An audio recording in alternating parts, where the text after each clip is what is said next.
Hey, my food is cold. Heat it up. Give me a bath and get me a beer. Hurry up, you're so clumsy. Why can't you do things properly, you lazy person? My husband treats me badly every day. He smiles when he sees me frustrated. I am the main breadwinner, so I should be treated with respect. He relies on me, so he should be more appreciative. A wife is supposed to obey her husband, but if he doesn't like it, I'll show him how hard it is to make as much money as I do. He's not the same as he used to be. I can't take it anymore. I'm leaving him. But he just said I'd come back soon since I don't earn money like him. What a ridiculous thing to say. He'll realize how wrong he is soon enough. I'm Kim, a regular housewife.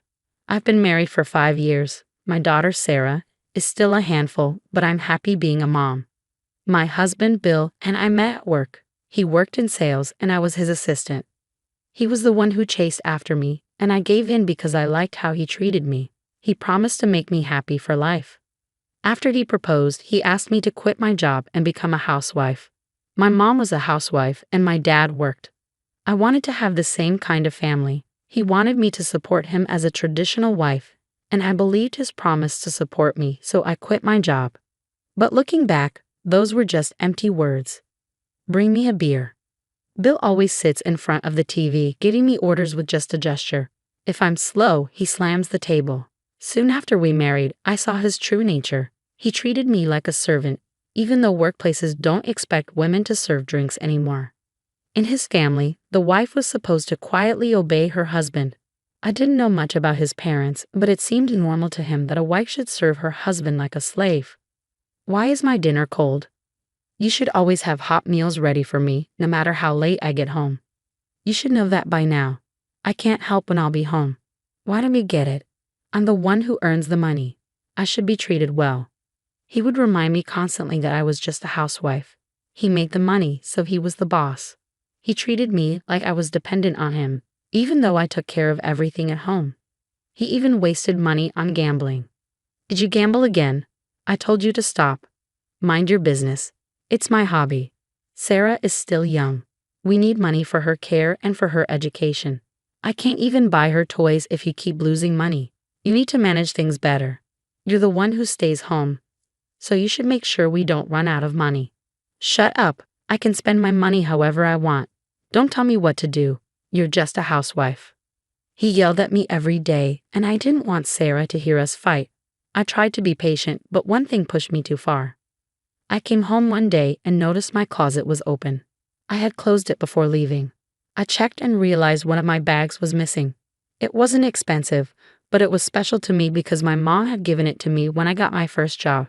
She knew how hard it was for me to find a job, so she gave me a designer bag as a gift. I'd always treasured it because it reminded me of her love and support.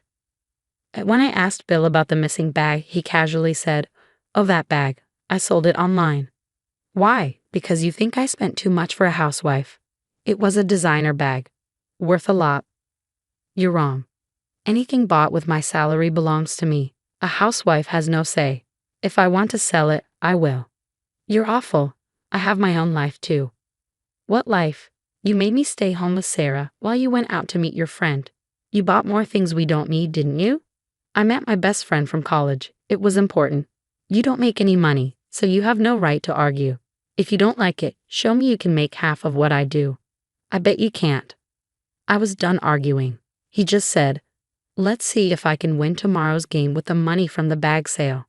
Our loud fight reached Sarah upstairs, and I heard her crying. That was the breaking point.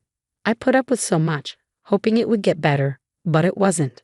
He had even disrespected my memories of my mom, and now our daughter had heard us fighting. I knew I couldn't let her grow up with him. I had to leave. I decided to go back to my parents' house. Bill didn't stop me. He just said, "You'll come back to me in a few days. You're just a housewife with no money." I didn't care what he thought. I was determined to start over. When I arrived at my parents' house, they greeted us warmly. They told me to stay as long as I needed, and they were happy to have Sarah with them. Their love made me cry for the first time in a long time. "You're still our daughter, even if you've been away," my mom said. "I'm okay, Mommy," Sarah said. "We're going to be happy now," I told them. We started our new life together. Sarah settled in quickly because she was always close to her grandparents. It felt good to be away from all the stress. I was even eating more, enjoying every meal without being criticized.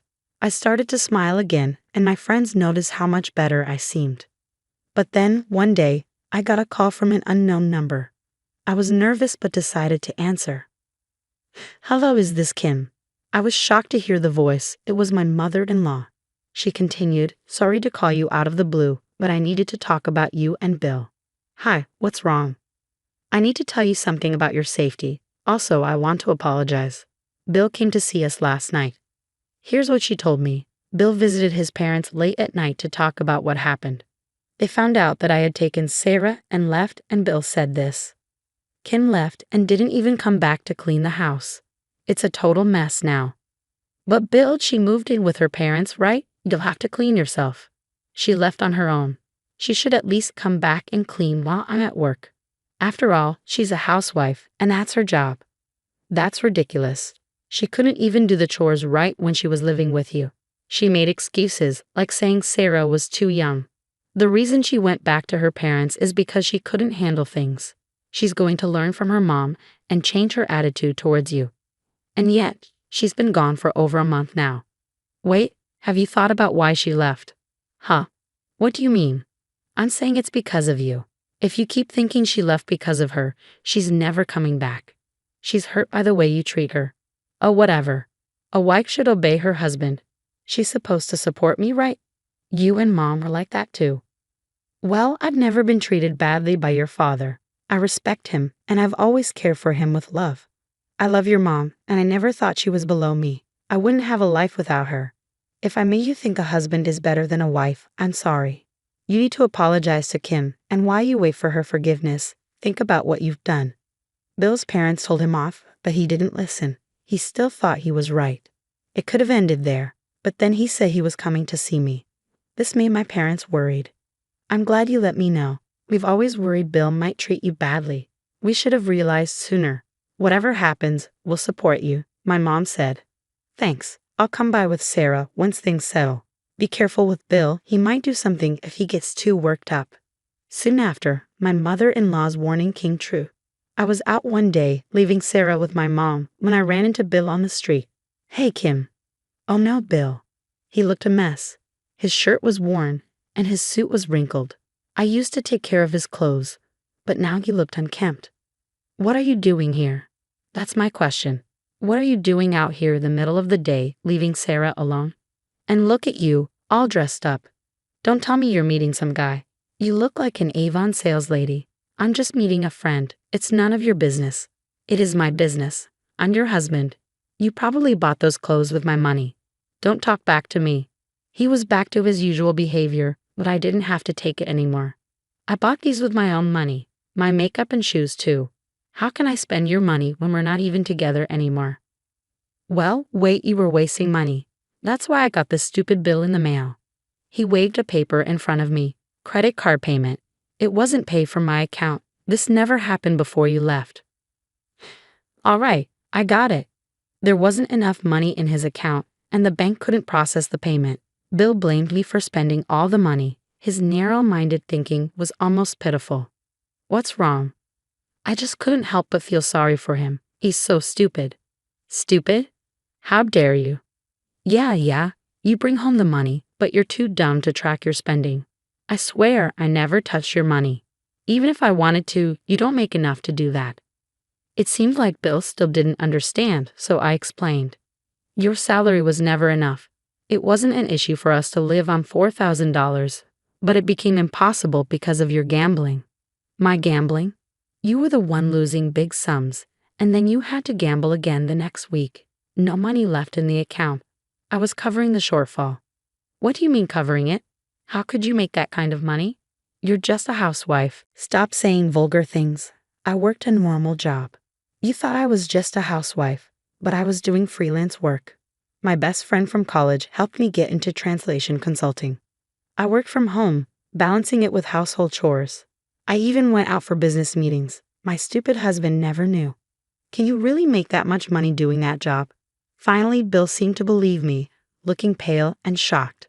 I proudly replied, "At first, it was very little. It's all about experience." But I stuck with it. And now I've earned big projects. This month I've made $8,000. 8,000. My salary is double yours. That means I'm above you, right? Well, you may make more, but I do all the housework and handle my job. Can you imagine how hard that is? You just work and gamble. He seemed to shrink in embarrassment, but then unexpectedly he dropped to his knees. I'm sorry. I had no idea you were covering for me. Covering for you? No, I did it to escape you. Please come back. The house is a mess without you. I don't know how to dress, and I'm tired of takeaways. You still see me as a housewife, don't you? Seriously? You never learn. The breadwinner is above the housewife, right? Then you clean and cook for yourself. I turned my back on him. I had a meeting with a client for a big project, and I wasn't wasting any more time on him. Before leaving, I added, I've already seen a divorce lawyer. The papers will be sent to you, not another credit card bill. Take care of it. A year later, I'm still working as a translator. I've even got a translated novel coming out.